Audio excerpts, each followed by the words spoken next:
नमस्कार। अब तक आपने दुनिया भर में सोने की तेजी के बारे में तो ज़रूर सुन ही लिया होगा। पिछले 1 साल में सोने ने दुनिया की सभी प्रमुख अर्थव्यवस्थाओं के बड़े शेयर बाजार सूचकांकों को पीछे छोड़ दिया है। क्या आपने इस अवसर को खो दिया है और अब आप इस तेजी में भाग लेने को लेकर असमंजस में हैं? तो चिंता न करें, आप अकेले नहीं हैं। इस वीडियो में मैं सोने की पिछली तेजी के बारे में जानकारी दूंगा और उन प्रमुख कारकों को बताऊंगा जो कीमतों को और ऊपर लेकर जा सकते हैं, पर साथ ही उन कारकों के बारे में भी बताऊंगा जो उन्हें नीचे खींच सकते हैं। चलिए शुरू करते हैं। आगे बढ़ने से पहले डिस्क्लेमर को ध्यानपूर्वक पढ़ लीजिए। तो ये टेबल दिखाती है कि पिछले 1 साल में सोने के रिटर्न्स कैसे रहे हैं। पिछले एक हफ्ते में ही सोने ने 3% रिटर्न दे दिया है। पिछले एक महीने में करीब करीब 9%। पिछले 3 महीने का रिटर्न करीब-करीब 8% का है सोने का। पिछले 6 महीने में 22% से ज़्यादा का रिटर्न है। साल की शुरुआत से अभी सितंबर, करीब 20 सितंबर के आस-पास आ गए, 15 14 13-14 सितंबर जितनी भी है। अभी तक करीब-करीब 39% का रिटर्न आ चुका है और पिछले 1 साल में यानी पिछले 12 महीने में 45% से ज़्यादा का रिटर्न जो है वो सोना दे चुका है। कोई भी प्रमुख अर्थव्यवस्था इस पूरी दुनिया की किसी ने भी इतने अच्छे रिटर्न नहीं दिए हैं जितने कि सोने ने दिए हैं पिछले 1 साल में।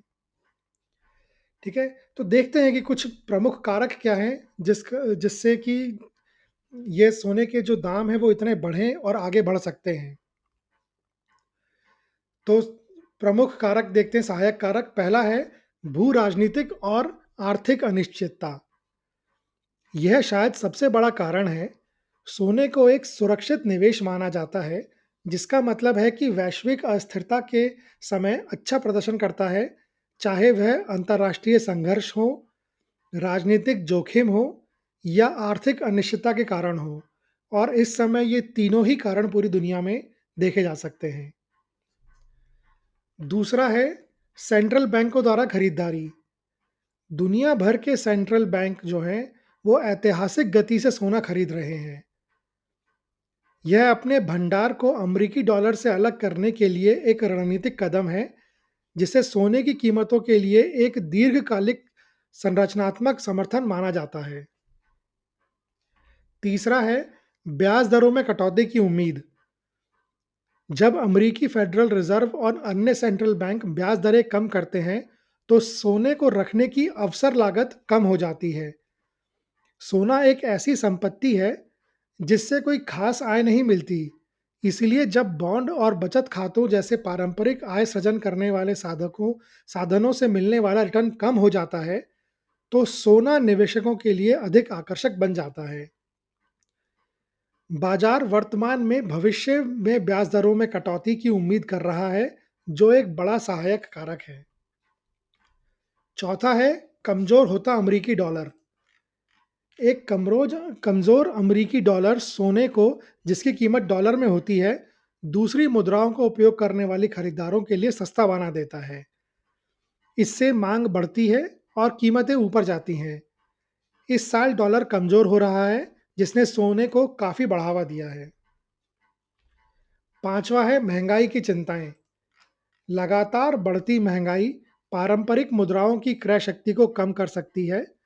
सोने को महंगाई के खिलाफ एक बचाव माना जाता है और जब तक बढ़ती कीमतों को लेकर चिंताएं रहेंगी, निवेशक अपनी संपत्ति की सुरक्षा के लिए सोने की तरफ रुख करेंगे। और छठा है ईटीएफ की बढ़ती मांग। फिजिकल सोने यानी कि बार और सिक्के और गोल्ड बैक ईटीएफ की मांग में उल्लेखनीय वृद्धि देखी गई है। यह दर्शाता है कि संस्थागत और व्यक्तिगत दोनों निवेशक बीमा और मूल्य के भंडार के रूप में सोने को अपने पोर्टफोलियो में शामिल करना चाह रहे हैं। ठीक है, तो ये तो हो गए सहायक कारक। अब देखते हैं ऐसे कारक जो इनकी कीमतों को बढ़ने से रोक सकते हैं, यानी कि विपरीत कारक। पहला है इसमें सख्त मौद्रिक नीति की संभावना। अगर महंगाई उम्मीद से ज़्यादा बनी रहती है, तो सेंट्रल बैंक ब्याज दरों में कटौती की अपनी योजनाओं को टाल सकते हैं या बदल सकते हैं। लंबे समय तक ऊंची ब्याज दर का माहौल सोने को रखने की अवसर लागत को बढ़ा देगा और इसकी कीमत पर दबाव डाल सकता है। दूसरा है उम्मीद से बेहतर आर्थिक विकास। एक मजबूत वैश्विक अर्थव्यवस्था और कंपनियों का बेहतर प्रदर्शन निवेशकों को स्टॉक जैसे उच्च जोखिम, उच्च रिटर्न वाली संपत्तियों को पसंद करने के लिए प्रेरित कर सकता है। अगर बाजार में जोखिम उठाने की भावना हावी हो जाती है, तो सोने जैसे सुरक्षित निवेश की मांग कम हो सकती है। तीसरा, बड़ी अस्थिरता की कमी। जहां ज़्यादा अस्थिरता सोने के लिए सहायक होती है, वहीं वित्तीय बाजारों में शांति और स्थिरता की अवधि और भू राजनीतिक तनाव में कमी सोने की बचाव के तौर पर मांग को कम कर सकती है। और चौथी, मुनाफा वसूली। इस साल सोने की कीमतों में हुई बड़ी तेजी को देखते हुए कुछ निवेशक मुनाफा कमाने के लिए अपने निवेश को बेच सकते हैं, जिससे कीमतों में अल्पकालिक सुधार हो सकता है। ठीक है, ये तो देख लिया अपन ने इसके कारक। अब देखते हैं ग्राफ। ये ग्राफ क्या है? ये ग्राफ पहले तो अमेरिकी डॉलर टर्म्स में है। ये 12 महीने का ग्राफ है। ये दिखाता है कि बेसिकली हर साल सोने ने कितने रिटर्न दिए हैं। ये 1966 तक से दिखा रहा है ना? ये इतना पुराना ग्राफ यूएसडी में ग्राफ लेने का मतलब इसीलिए था कि जिसमें पुराना डेटा भी दिख जाए। तो आप इसमें देखिए, मैंने ये येलो कलर से मार्क किए हैं। बेसिकली 3 टाइम ऐसा रहा है जब इसमें रैली रही गोल्ड में। एक ये और ये तीसरी जो अभी चल रही है। ठीक है, पिछले 50-60 सालों में 3 बार रैली गोल्ड में रही है। पहली रही थी 1978 से लेके 1980 तक के बीच में। इसमें क्या हुआ था, 1978 में 1974 या 75 का जो ऑल टाइम हाई था, उसको गोल्ड ने ब्रेक किया और उसके बाद वो आगे बढ़ता गया। अगले 3 सालों में 1978, 79 और 80, इन 3 सालों में 330% का रिटर्न दिया था गोल्ड ने। उसके बाद 1981 से लेके 2008 तक 28 साल तक गोल्ड ने ऑल टाइम हाई नहीं बनाया, तो बेसिकली कोई रिटर्न दिया ही नहीं। 2008 के बाद 2009 में गोल्ड ने एक फिर से ऑल टाइम हाई बनाया और 2009, 2010 और 2011 फिर से 3 सालों में गोल्ड ने ऑल टाइम हाई बना के रखा, 120% का रिटर्न दिया। 2011 के बाद फिर ऑल टाइम हाई नहीं बना और ऑल टाइम हाई जाके स्टेबल हुआ फिर 2023 में। फिर 23, 24 और 25 अभी चल रहा है। अभी तक गोल्ड 90% का रिटर्न दे चुका है। ठीक है, तो आप देख रहे हो पहली बार जब रैली थी तब भी 3 साल के बाद रैली खत्म हो गई, लेकिन 3 साल तक बहुत ज़बरदस्त रिटर्न दिया। अगली बार फिर जब रैली आई फिर 3 साल तक वो रैली चली, उसके बाद अगले कई सालों तक कुछ रिटर्न नहीं दिया। अब की बार जो रैली है ये तीसरा साल चल रहा है अभी इस रैली का। ठीक है, और जैसे कि अपन ने अभी तक प्रमुख कारण देखे उसमें, जब तक अशांति है दुनिया में तब तक गोल्ड के भाव बढ़ते ही रहेंगे और अशांति खत्म होने की अभी तो कोई संभावनाएं नज़र आ नहीं रही हैं। ठीक है, हर देश में, हर रीजन में अशांति बढ़ती ही जा रही है, कम कहीं नहीं हो रही है। ठीक है, तो मेरा तो ये पर्सनली मानना है, मतलब ये किसी का वो नहीं, मेरा पर्सनली मानना है कि गोल्ड की ये वाली रैली 3 साल की जगह अब की बार ज़्यादा चल सकती है। और 15, 20, 30% का अगर गोल्ड का प्राइस बढ़ गया तो मुझे आश्चर्य नहीं होगा उसमें। ठीक है, तो अब अगर आपको फिर भी लगता है कि अब आपको गोल्ड खरीदना चाहिए या गोल्ड आपके पास पहले से आपको और ऐड करना चाहिए, अगर आपको ये लगता है, तो ये देखते हैं कि आपके पास विकल्प क्या है गोल्ड खरीदने के भारत में। तो अब अगर विकल्प देखें तो जो पहला विकल्प है वो है भौतिक सोना।